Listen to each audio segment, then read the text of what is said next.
This professional learning session, An Introduction to Conceptual Numeracy, should provide practitioners with an overview of Fife's approach to promoting effective teaching and learning of numeracy across our schools.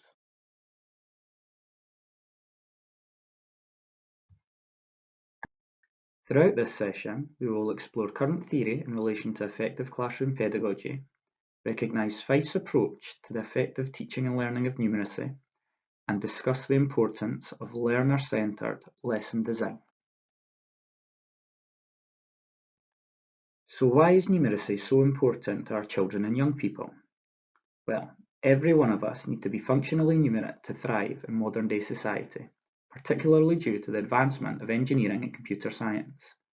We use maths in every aspect of our lives, at work and in practical everyday activities.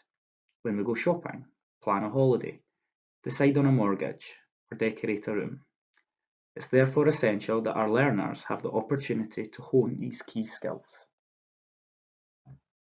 There is also substantial evidence that low numeracy skills are associated with poor outcomes. People with poor numeracy skills are more than twice as likely to be unemployed. There's also a clear correlation between poor numeracy and poor health, and a quarter of young people in custody have a numeracy level below that expected of a 7-year-old. With 1 in 4 children in Fife currently living in poverty, it is our role as teachers to give each of our pupils a fighting chance by providing daily opportunities to develop functional numeracy skills. Curriculum for Excellence, specifically Building the Curriculum 1, outlines that the development of numeracy skills is the responsibility of all practitioners. Education Scotland are supporting departmental groups where numeracy skills are prominent.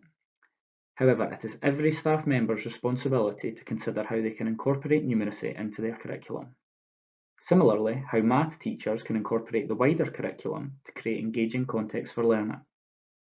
A numerate person will have acquired and developed fundamental skills and be able to carry out number processes, but beyond this, being numerate also allows us to access and interpret information, identify possibilities, and make effective decisions. The public's perception of maths is often unfavourable. Stereotypes used in the media often reinforce this negative mindset. Take a couple of minutes to watch the video clip. What conclusions can you make? I hate math. What about math? No, not important. The evil trolls from the math department were actually married. But he's having a little problem applying himself, particularly in math. So hold him back. You can teach Kelso how to do math. You can probably teach anybody anything. At my other schools, I was the freaky math girl. Well, you're basically halfway there if you're just really, really, really bad at math. So how's school? Is math still kicking your ass? And I want to stop feeling like an idiot for flunking math because I don't have the time to learn it. Spend all my time on math. I'm lucky if I don't flunk anyway. He's flunking math. What subject you fail? Math. You flunking math proudly. Hi, Megan. I hope we don't have that big math test. You could forget about being an electrician, because you can't even pass 10th grade math. Have all those gross guys groping me? No thanks. I'd rather stay home and do math. Math? How am I supposed to know that? I'm a beautiful, popular, rich kid with a promising future in a lightweight sorority at a state college. I don't need to know that stuff. Could we major in something fun, light, on the math? But there was that required math class, you know, hanging over my head. Eventually the pressure got to be too much, so... I'm not really good with math. I'm sorry, maths was never my strong subject.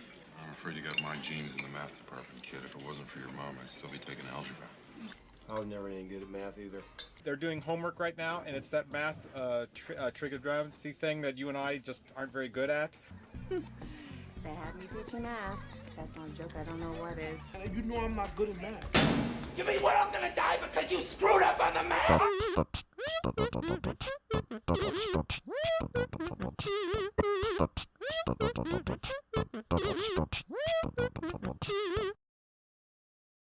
In order to raise numeracy attainment nationally, the Making Maths Count group was formed and published a report in 2016 highlighting 10 key recommendations. Among these, it was clear that the 3 clear priorities were to transform public attitudes, improve confidence and fluency in maths, and to promote the value of maths as an essential skill for every career. A national numeracy thematic inspection took place across primary and secondary schools in 2019 to measure the impact and progress being made in relation to these priorities. The findings were published in December 2019 in a report entitled Multiplying Skills, Adding Value.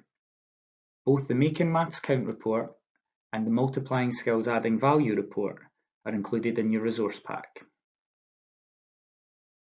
Now have a look at the challenge questions on screen.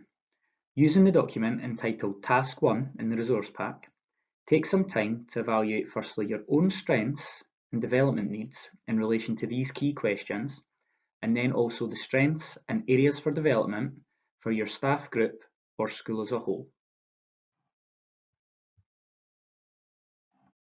Fife's approach to effective numeracy teaching and learning is summarised in a position paper. This document makes reference to the educational theory and research behind the key documents that drive the conceptual understanding and numeracy approach. We will explore each of these documents shortly.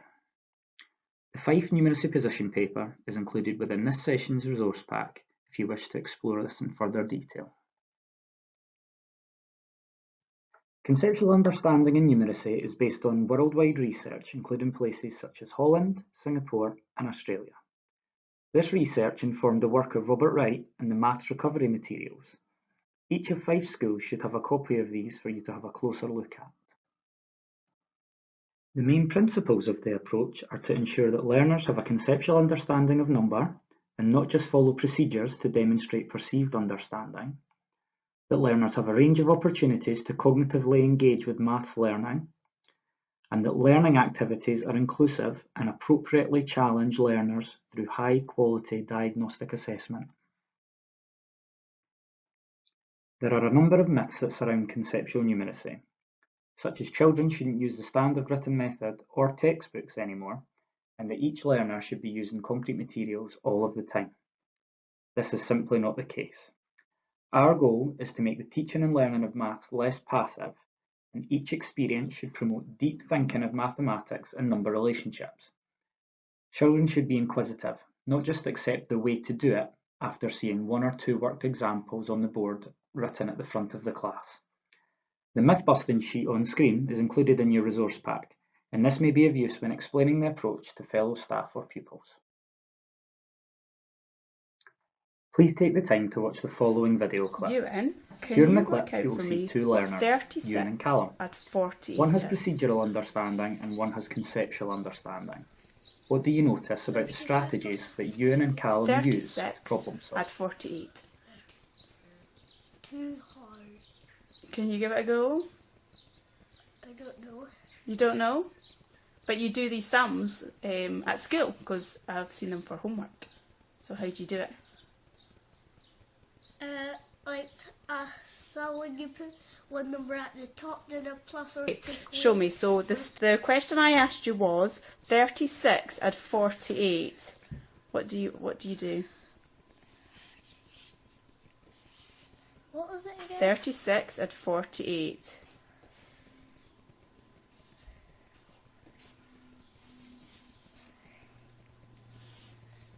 Like, you set it up like that. Okay. So why'd you set it up like that? So you can do like 6 take away 8 and 3 take away 4. No, it's 36 add 36 add 40. Okay, so like, can you work it out for me? Yeah, like if you do 6 plus 8, and if it's a double number, you put the first number there and the second number there. Why'd you do that? So you can add the number down there, you add it with those numbers up there. Oh, right, and why do you do that? And so we write in the, so it's like the answer in that there. If it's a double number there, you put like, say, and like that answer was just like 18, you'll just put like an 8, then a 1 there. Oh, right, okay. So can you work out the sum for me? Okay. 6 and 8. 6, 7, 8, 9, 10, 11, 12, 13.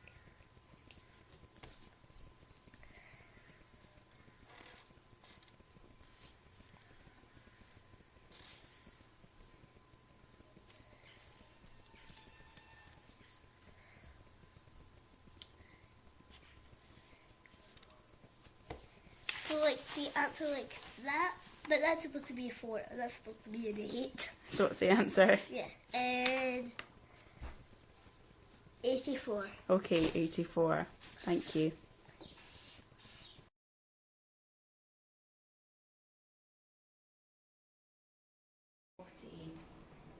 And 48. Well, you do 36, add 40, add 8, which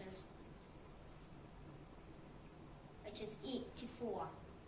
36 and 40 is 84. Can you tell me, like, you really quickly do that? So if it's 87, like, to say it was 87 add 5, what would that be? 92. How can you do that so fast? Because I just add 3 onto that, which makes 90, then add 2. Ah, right, okay. So tell me, I'm going to ask you some subtraction ones now. Okay, so can you tell me what 45 take away 28 is? How would you work that out? 17. You work out the answer is 17. Can you tell me how you did that? I was fast again. Well, I just took away 20 from the 25. From the 45? 45, and then that got me to 25. Then I took away 10, which got me to 15. Then I just added on another 2, because it was when you take away 8. It is essential that learners have the opportunity to build strong foundations of mathematical understanding. Being able to fully understand early number relationships will pay dividends as the child moves through the various stages of mathematical learning. Failure to do so may at some stage result in learners being unable to make meaningful connections to new learning, reducing their chance of success and increase the likelihood of disengaging from maths activities. Conceptual understanding is knowing more than isolated facts and methods. The successful learner understands mathematical ideas and has the ability to transfer their knowledge into new situations while applying and adapting it to new contexts. Revisiting prior learning and recapping are all part of mastery and encourage learners to use their knowledge to work independently and collaboratively whilst progressing within and across levels. Use what you know to find out what you don't know. This illustration from the Freudenthal Institute in Holland shows all the experiential and informal learning that should take place before being asked to work with formal notation, or bare numbers. At any stage, pupils may benefit from the use of concrete materials, informal jottings, or illustrations to develop their understanding of a learning outcome. The CPA or CPAL approach focuses on a progression of concrete, pictorial, abstract, and language. This enables learners to create knowledge for themselves through visualizing problems. Manipulatives and illustrations can help make learning fun and enable learners to make meaningful connections. All children should be encouraged to demonstrate understanding in a way that challenges them and meets their individual learning needs. Numeracy experiences should be planned with the needs of our young people at the centre. The Fife Numeracy and Mathematics documentation has been developed to support practitioners in their effective planning and tracking of pupil progress in their mathematical learning journeys. They promote the mathematical pedagogical position of Fife that conceptual understanding must come before procedural learning, while providing practitioners with the tools to enable them to effectively and comprehensively implement the approach in their everyday teaching and learning. The documentation covers the broad general education in its entirety, from early through to 4th level, including links to National 5, to support and promote breadth and depth of understanding, along with appropriate pace and challenge to meet the needs of all learners. The support materials exist as 3 separate documents: the overviews, progression pathways, and the records of understanding. The documentation is designed to support teachers in identifying developmental steps that are necessary to become confidently numerate and maximise the chance of children understanding key concepts and enable them to apply learning and make progress. All of the documents can be accessed and downloaded via the Fife Pedagogy Team Numeracy tile on Glow. Today we're going to look briefly at the progression pathways, highlighting how they can support practitioners when planning learning opportunities. At the beginning of each curricular level, there is a Points to Consider section. Here, detailed descriptions of the key ideas or concepts at the specific level are highlighted. providing clear and concise guidance for teachers. Common learner misconceptions are also highlighted within this section so that staff can plan effectively. For example, at second level, which is shown on screen, children need opportunities to explore numbers between numbers, decimals such as 3.2 and 3.3, for example. Suggestions for how the teacher might design such a lesson are outlined within the progression pathway tiles. Following the points to consider is a suggested written recording section. This explores ways in which learners might record and represent their mathematical thinking and how this might differ across stages. They highlight the importance of allowing learners to build links between their mental and written methods, allowing for greater opportunities for them to use and apply their strategies. Once conceptual understanding is embedded, this leads to more formal methods of recording. This section is often of importance when looking to establish consistency across a particular stage or indeed a whole school. The progression pathways themselves aim to provide a continuum of learning within a level and progression through levels.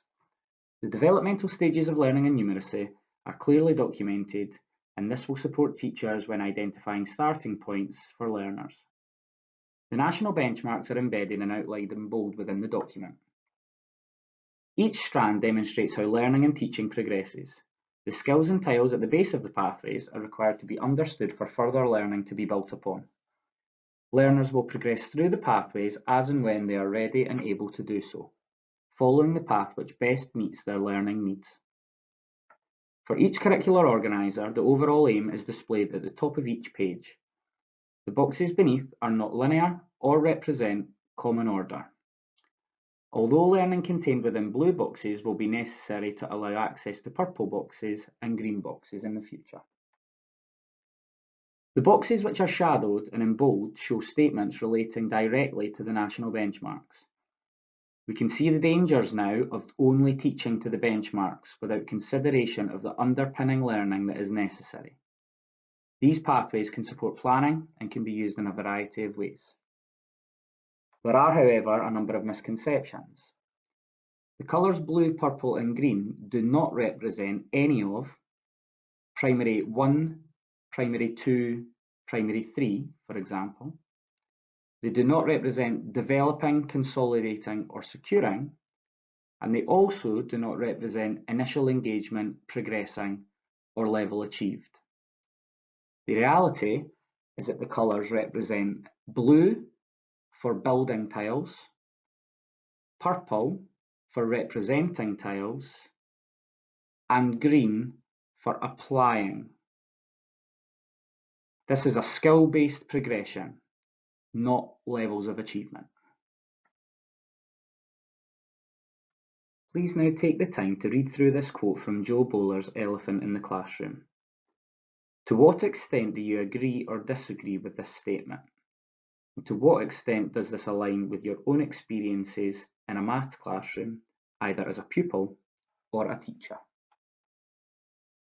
This slide outlines upside-down teaching from Cathy Seeley. It shows why we need to be more focused on problem solving as a teaching approach, rather than just an opportunity to apply processes or skills which have already been learned. This is also known as the flipped classroom approach, the full paper of which is in your resource pack. Earlier in the session, I outlined the Making Maths Count key priorities to increase enjoyment and reduce anxiety of maths.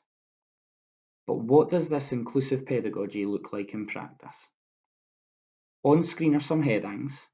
Feel free to note these down as we'll go over them all in a little more detail as we move through the session. Have a read of the quote on screen taken from Craig Barton's latest book, Reflect, Expect, Check, Explain. Differentiation is a day-to-day challenge for us all to get it right for every child. How do you currently differentiate math lessons to meet learners' needs? Take 5 or so minutes to note down your responses. We can break differentiation down into 5 categories. By product, how the child demonstrates their understanding. By content, the task the child is being asked to undertake. By pace, how long the child has to complete or participate in the task. By learning environment, how and where the child is seated and the resources that are available to him or her to complete the task. And finally, by questioning, the types and the depth of question that the child is asked during the lesson. It's impossible to constantly think about all of these parameters every lesson, every day for each learner, but it's important we identify the key aspects to give learners the maximum opportunity to progress. Now let's have a look at a couple of practical examples looking at advantages and limitations, starting with differentiation by content.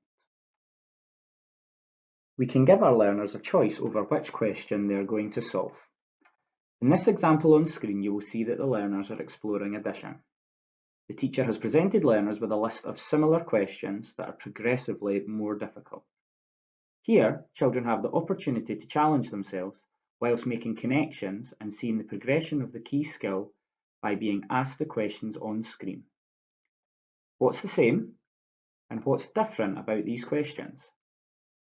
Popular pupil responses would be, all the questions are about adding, I need to find the total in every question, and that the numbers get bigger towards the bottom.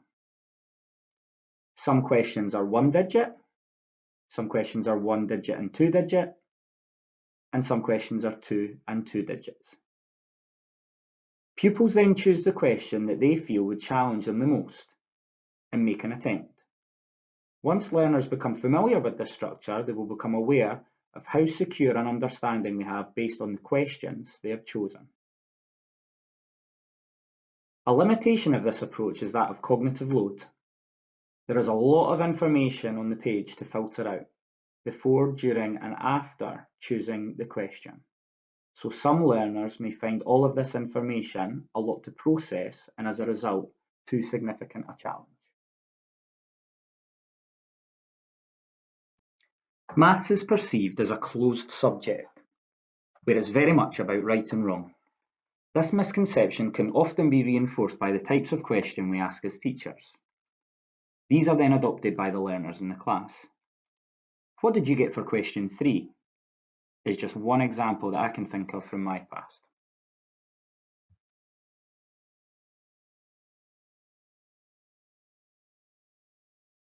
So how can we take mathematical thinking and inquiry beyond simply answer finding to a deeper and richer level?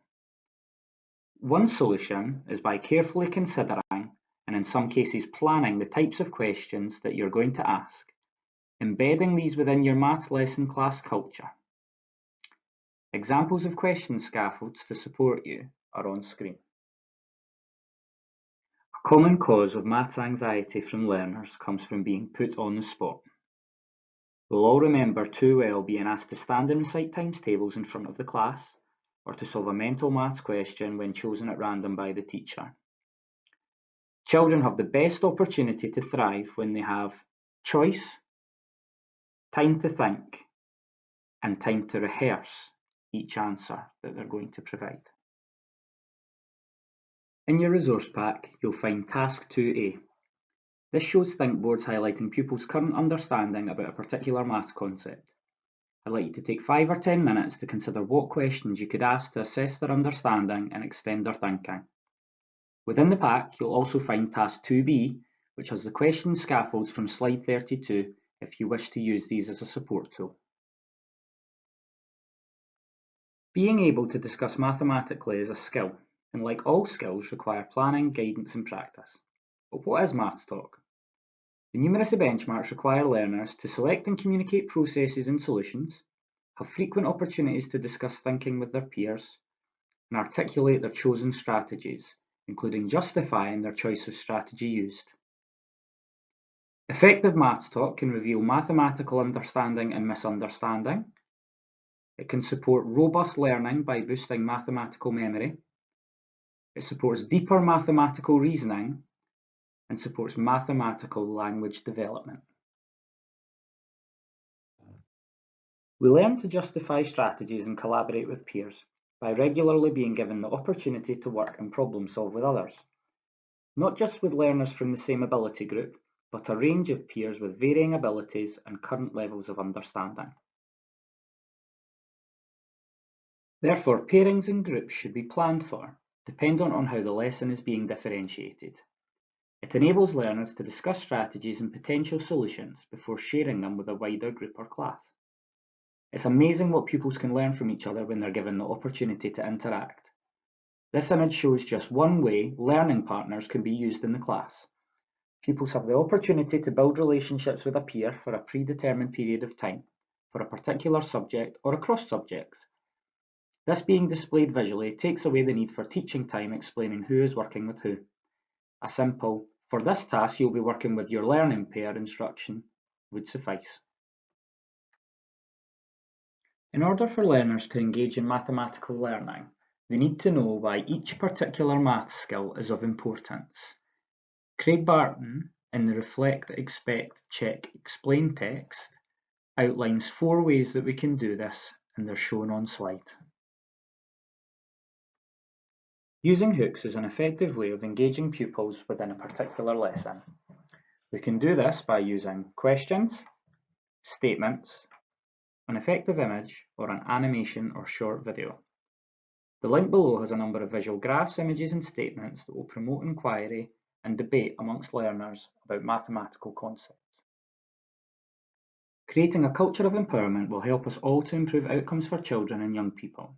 So next, consider how you can take your professional learning and practice forward following this session. Discuss your learning and ideas with colleagues, both within your own school community and across different schools. How are other colleagues using similar approaches? Opportunities to share new ideas with your learners. Reflect on how you might engage parents with a range of methodology. Do you need to explore ideas further through professional reading or small-scale inquiry? Would discussions with partner agencies support you? Consider further professional learning courses, dates and times, for these are regularly shared via the Pedagogy team newsletter and on CLMS. All of these steps can be taken physically in school or using virtual means.